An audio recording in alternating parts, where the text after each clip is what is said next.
Welcome to This Is Living with Josh and Erin Holly. We all the time, day to day, we face those choices. Okay, today, what's going to be my priority? Today, what am I going to go after? Today, how am I going to handle the busyness and the competing demands? Jesus tells his followers that those who come to him will have life and life abundantly, or life to the full. So that's sort of the idea that we're after. There's a good life out there. Let's go and find it. Hi, I'm Josh Holly. And I'm Erin. Welcome back to our home. We're so glad that you're with us today. We're so glad to be here with you, and we're always honored that you would take the time to be with us.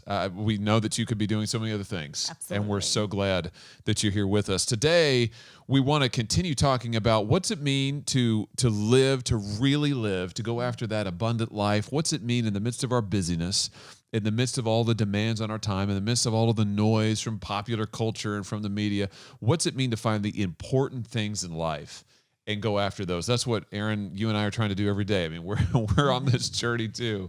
And that is what this podcast is all about. And today, we want to talk about what does it look like to parent with purpose. We've got 3 kids, and boy, they are the center of our lives. Absolutely. So we've got Elijah, who is 8. He's precocious and kind. He's our rule follower and really, really wants to get things right. We have Blaze, who's 6. He's not our rule follower. He is energetic and brave and adventurous. And then we've got baby Abigail, who's nearly a year, and really delightful. Both of our boys were walking by 10 months. She is not crawling. Nope. She is sitting and content to have her brothers bring her things. Yeah, exactly. Because why does she need to crawl or walk? Because, she has got an entire household of people to do things for her. It's Absolutely. great. Yeah, Abigail is our princess, Daddy's first girl. And she's in charge around here, which is just exactly as it should be. I think that when we think about parenting with purpose, what that means, what we want to talk about today is how can you get momentum as a parent? How can you really get some momentum for your family? I mean, because we know what it's like to have a crazy household. I mean, with the kids, our kids, the ages that they are, every day is something new. Every day is something crazy. Every day is something a little chaotic. And that's okay. That's life. But in the midst of that, how do you find purpose? How do you communicate that to your kids? And how do you get some momentum as a parent? And that's, we wanted to share with you what we're learning and what we're going through and our adventure in this regard. Absolutely. And as we were thinking about this episode, we were talking just about how people are having fewer children. So people are having fewer children. Yeah. Fewer people are having children. And we understand, some of the reasons for that. Kids are messy. Yeah. They're loud. They're also expensive. And sometimes you just, how are you going to make this work? And Josh has some really good policy ideas about that for another day. But kids are tough and difficult. But oh my goodness, they are so worth it. And so as parents, God has given us these 3 children, and he has given them to us to raise up in the knowledge and love of the Lord. And we need and want to be intentional about that. It's easy as a mom and dad to be putting out fires and to be focusing on particular behaviors.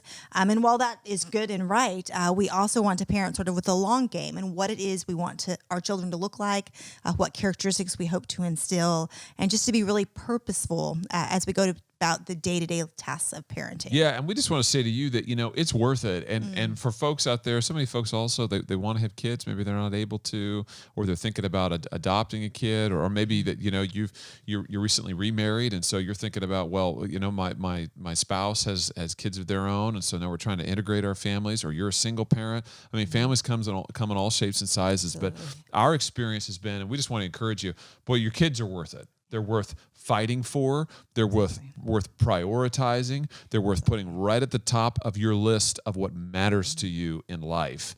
And you think about leaving a legacy. I just want to say to the men out there, you think about, you want to matter, you think about leaving a legacy, man, your kids are where it's at. You know, I mean, that it's an incredible responsibility to help empower them, to protect them, and to give them momentum. We want to have momentum through the generations, you know. So whatever momentum I might have in my life, I want to give that to my kids. And I want them to be able to do even more than I'm doing. I've said before, I want my ceiling to be their floor. And you know, this is such a high calling, to be a parent, to be a mom, to be a dad.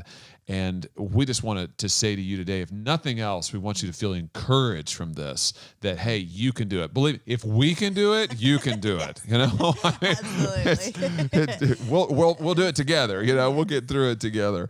So let's talk a little bit about that, Erin, and what it looks like to parent with purpose. And maybe starting with this, what does success look like in parenting? I mean, because you talk about a topic that's fraught. I mean, we were just looking at a book the other day, you know, about, you know, are your kids on track for this and that? You know, have they hit their milestones? I mean, it can be so overwhelming and so stressful. So we think about success in parenting. What do you think about that? What does success look like? So again, I think it looks different for different families. But for what we're going for, what I think about for success in parenting is really having that child's identity rooted and grounded in the love of Jesus. Because you're going to have the world telling your kiddo all sorts of things. You're going to have the world telling your kiddo they need to look a certain way, they need to act a certain way, they need to have certain things, and they're going to get those messages starting out really young. And so what I hope and pray for our children is they realize the deep love that Jesus has for them without them having to do anything, that he loves them as they are, and that identity is secure and firm. And I just want them to know internally who they are as sons and daughters of Jesus, and to be able to live with confidence out of that, to be able to go and do the things that the Lord has planned for them. I love that verse that tells us that the Lord has planned good things for all of us, plans to prosper and not to harm. And I can't wait to see what those things are for my kid. And I want to be able to equip him and her to do that, but by building up that identity they have in Jesus. Yeah, that's exciting. I mean, that's, as I just hear you say that is exciting. You talk about a high calling and a high mission, something to really go after every day. You know, I think about, when I distill it down for myself, what does that look like for me as a father? What does that success look like? I mean, what I say to myself is, and I say it pretty much every single day, I say to myself, my goal is not to avoid messes. And we don't avoid messes. My goal is not to avoid messes. My goal is to raise up world changers. That's what I'm trying to do here. And I've got to remind myself, I don't know about you other dads, but I've got to remind myself of that all the time, because, you know, I'll be like, oh man, I can't believe that this, you know, that this room is like that. I can't believe that he forgot this. I can't believe that he got in this fight. And, you know, I remind myself, hey, my goal is not to avoid messes. My goal is to raise up world changers. That's what we're trying to do here. People are going to go out and are going to change the world as they're called to do. And that is an incredible, incredible privilege. And also it's a challenge. Absolutely. You know, I mean, it's a challenge, but it's a challenge that's worth our attention. So let's talk a little bit about how that's been for us, Erin. I mean, just what our own journey through this, and some of the things that we've worked through. When you think about a lot of what the culture says about kids, one of I think the big messages today is that, well, you want to make sure that your kids aren't exposed to too much pain. You know, you want to shelter them from challenges. You want to shelter them from bad experiences. You want to create safe spaces, you know, for them where they're not. And hey, every kid should be safe. I mean, don't get me wrong. They should never ever be in danger. Certainly never from their parents or a loved one. But we've found that that's a little different. I mean, that our goal is not necessarily to shelter kids. You want to raise a kid with purpose. You want to raise up a world changer. That keeping them safe from every possible piece of pain or offense is maybe not the highest and best use of your time. I mean, share a little bit about what we've experienced and walked through with that. Absolutely. And I think when you have kids, you absolutely want to protect them. You hope that they never have a bad moment or day in their life. But as parents, we're not called to coddle them. We're called to protect them and safeguard them, but ultimately to prepare them for God's call on their life. And that means they need to be able to deal with adversity. We were, again, at vacation with Josh's grandma, who's 90 years old. And I love loved hearing her tell about playing cards with some of the other cousins, and a cousin who just could not stand to lose. And Bima, she made that cousin play until he could handle losing. And I love this idea. We need to teach our kids to win graciously, but also to lose graciously. And that losing isn't the worst thing, that you get up and you try again. And you can't avoid pain in life. And so realizing how to work through that with your family and with God. And I think those are incredible tools that we should and need to give to our children, but before they go through life and encounter something, and we're not there to talk it through with them. And we've got 3 kids, Yep. but the 2 of them, as we said, are boys now, and 8 and 6, and 3rd grade and 1st grade as at the time that we're recording this. So raising boys is a challenge on its own. Yes. And you talk about mixed messages. Right now, our culture sends a lot of mixed messages about boys, especially maybe boys at that age, that that they need to in the classroom, they need to blend in, they need to be less disruptive. We hear a lot about you've got to make sure that they don't grow up to be toxic, and we found that hey, again, you want to raise young men who are respectful, who are responsible. I mean, absolutely. But there's something wonderful about boys, and there's something wonderful about a boy's heart and a boy's nature. And it's not necessarily made to be quiet and to sit there in his chair all day. No, absolutely. Like, we want to be loud and clear. Boys are wonderful. And it's okay to have and raise boys, even if they're a little loud, even if they're a little disruptive, even if they want to climb trees, and do these sorts of dangerous things that maybe you as a mom would prefer that they didn't. I'd love to keep my kids firmly on the ground, and yet they're way up in the trees. And part of my, I think, call as a mom is to encourage that. I love what Josh said, and just about sort of the boldness and ferociousness of these boys' hearts, these hearts that will hopefully someday say to God, "Here I am, send me." And we need to raise men who are able to do that. And that comes in the shape and form of boys who have a hard time sitting still, and that's okay. Yeah, and that's certainly our kids. If you're ever bored, you want something to do, you want a little adventure, come on over to our house. It's there's never a dull moment with our kids.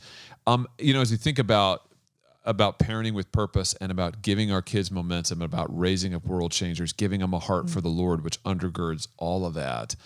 I think a question that we had as young parents back when we were young parents. Now we're parents of young children. There's a difference. But back when we were young parents, you're trying to figure out, like, oh my gosh, the baby doesn't come with an instruction manual. Like, what are we gonna do here? What's really important to prioritize? We've kind of found that there are certain rhythms that have worked in our family at this. It's always changing, it's always changing, but because the kids change. But at this stage in our lives, at least, we've found some rhythms that have been worked in our family, that have been helpful to us in getting momentum ourselves, and then also helping give our kids a momentum to love the Lord and to grow in their character to be world changers. Absolutely. And as Josh mentioned, he loves structure. And so he's been really helpful in sort of thinking through, morning routines and those sorts of things. For me, it is not always possible. But I think the best thing I can do to sort of improve my performance as a mom during any given day is just to have a few minutes alone with the Lord. That really just orients me. It reminds me that I'm so thankful for his provision. I'm thankful for these children that he's given me and Josh to raise and to love. And so it just puts me in a framework where I'm better able to cope with what inevitable chaos will come out of the day. So a few moments alone with Jesus is the most important thing I can do to be a good mom. And then as far as rhythms and routines, to the extent we can keep our mornings pretty consistent. We get up at a certain time, not before 6:45. We do not have children who sleep in, so they may not come out of their rooms. The boys don't get up before 6:45. Right, Yeah, the girls still get up. That's the rule, is that they're not allowed to. Yes. Yeah. And then, we make our beds, we get dressed, we come down and have breakfast. And it's a flexible, fluid routine, but that just helps the boys know what to expect. We leave for school at 8:23. That's right. That's courtesy of our oldest, who has set that time, 8:23. Yes. Man after Dad's heart. And just sort of try to give the boys a sense of stability and what to expect in their day. Yeah, and I've found as a father, and maybe some of the dads, and I'm sure moms too, but can relate to this. with my work, I don't always get to be there in the mornings. I mean, there are times where I'll be there for a little bit of the mornings. I wake up in the house, obviously, but I frequently leave the house before the kids have gone to school. But usually, with my schedule in the Senate, when we're in session and with the kids' calendars, usually I get to take the boys to school twice a week. Usually Mondays and Fridays, I can take the boys to school in the mornings. And man, I just cherish those times. And I would just say to dads, if you're thinking about, boy, what can I do to make a difference in my kid's life? I mean, practically, what can I do? I would just say one thing that I've found is that every moment you can seize to spend with your kids is worth it. And sometimes it's not the big things. I think sometimes as fathers, we have this tendency to think, well, if I can't give 2 hours, I'm going to give nothing. If I can't be there for the entire morning, I'm just not going to be there at all. Well, I mean, listen, I mean, every inch is something, right? So on the 2 days where I can take him to school, I try to take hold of that time and I take him to school, and I love that time in the car with them. I drive them in my truck, and sometimes they fight the whole way. Sometimes, usually not. But, just having that time with them is key. And then I see them then again in the evenings, and I try to prioritize getting home in time to have dinner with the family. And then our kind of routine is that I take the first pass at putting the boys to bed. It kind of takes multiple efforts. Daddy takes the first pass at getting the boys their showers, their teeth brushed, getting them to bed, read them a story, and then mommy comes in and seals the deal. But that's sort of a rhythm that we have. And, for me, what I try to communicate to the boys is I think about using that time. When I'm with them in the morning, when I'm driving them to school, what I'm trying to do there is I'm trying to give them some positivity. I'm trying to get them excited about the day. Like, today is going to be a great day. Today, you're going to have so much fun at school today. And I try to ask them about what they're excited about today. What's going to happen at school? What are you going to get out of this day? And I feel like my job is, or something I can do for them is, hey, I can help them approach this day with excitement and be positive about it. And then in the evening, I try to help them be thankful. And so we often say, hey, what am I thankful for today? And as we're going to bed, we try to orient, when we pray together, our prayer around that. Like, thank you, Lord, that today I got to play kickball. And that is often at the top of our boys' list. Say, what happened? What was good at school today? We played recess, and we played kickball, and we won. But, so whatever it is, but some thankfulness. And so trying to build in, to the extent I can, those routines of trying to be positive and optimistic in the morning, what we're looking forward, trying to be thankful in the evening. And I find, for me, that helps me sense a feel of rhythm and momentum. And, I think it just, hopefully, it's given the kids and given the boys some patterns they can grab onto that'll be positive for them. Absolutely. Our boys treasure that time. There are, occasions when Josh can't be here, and our oldest will say, I can't go to sleep unless Daddy reads. And so he loves that. And I so appreciate about Josh that, he could be gone every night of the week. There would always an invitation to speak or to serve. And most nights he's here putting the boys to bed. And that means the world to me and also to our children who will have memories of that time that you've invested in them. And so I like that idea of intentionality. One of our kids' pediatricians told me one time, life is chaotic. I only had two at that point. We had two boys, and they were crazy boys. And he said, if you can just spend 5 minutes each day with each child, 5 minutes, like that's not very long, 5 minutes with each kid each day, doing whatever it is that child wants to do. It'll probably be throwing balls for one of us, our kiddos, probably be, doing an art project for the other one. But I love this idea of intentionally investing just 5 minutes doing whatever it is that kid wants to do with you, just to show interest in what that child is doing and learning and be invested in them. Yeah, that's awesome. That's awesome. And that's something that you do so well, and that I just see our boys cherish. And this goes back to, we've talked before, I love structure. Erin loves spontaneity.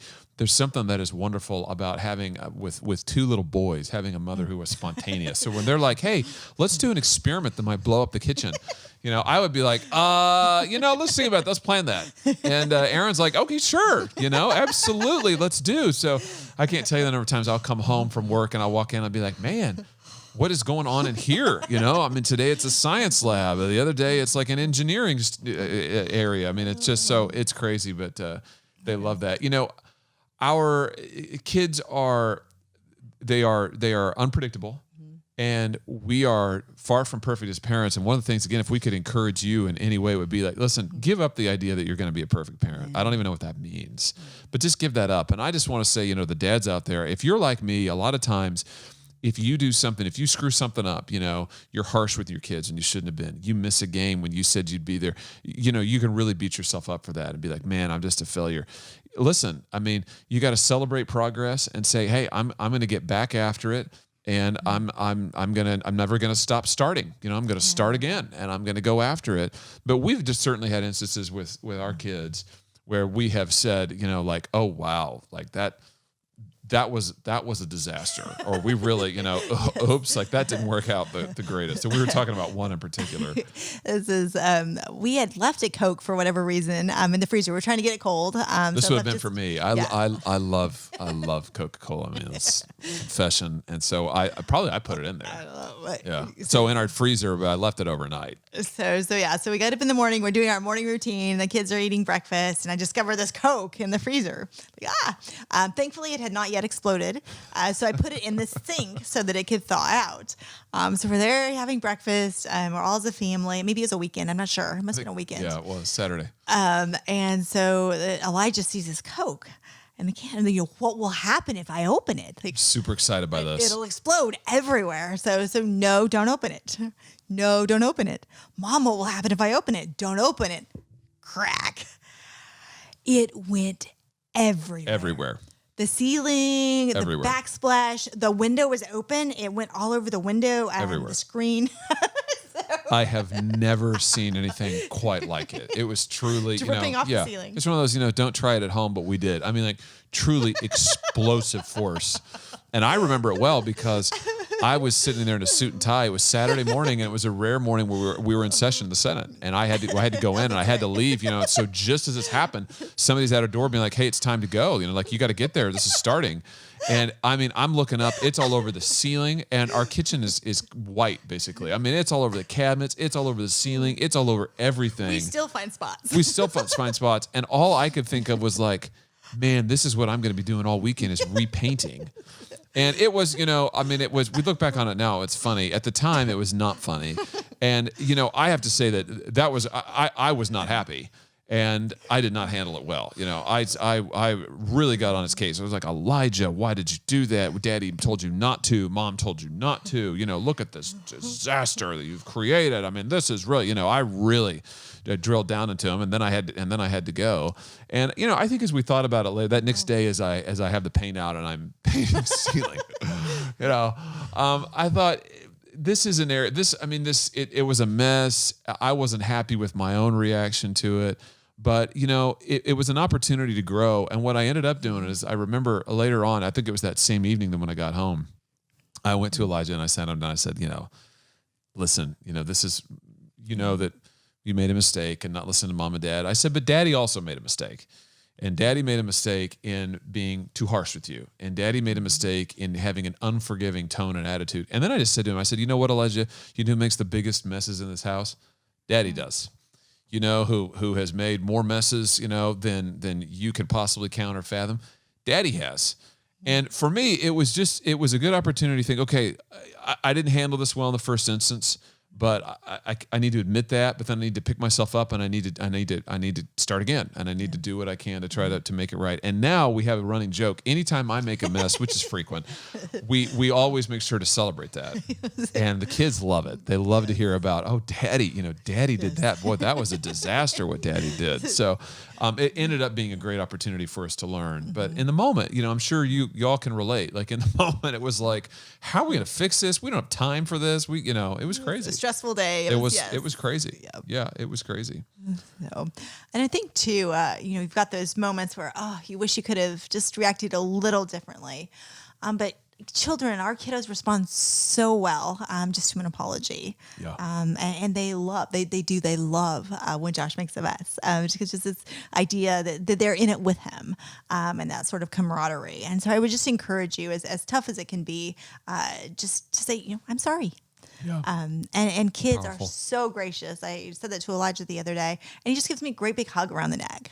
Yeah. And so that I will treasure that. And there's also those moments of highs as parents, and I think we're nervous about having a third child. Yes. Both the boys had been sort of, just the two boys for a long time. And now we're going to have a baby girl. And how are the boys going to react? And so how do you think the boys did with that? Oh, I thought that, Abigail is now 10 months old. And the next closest in age is Blaze, who is 6 right now. So there's about 5 years, in between them.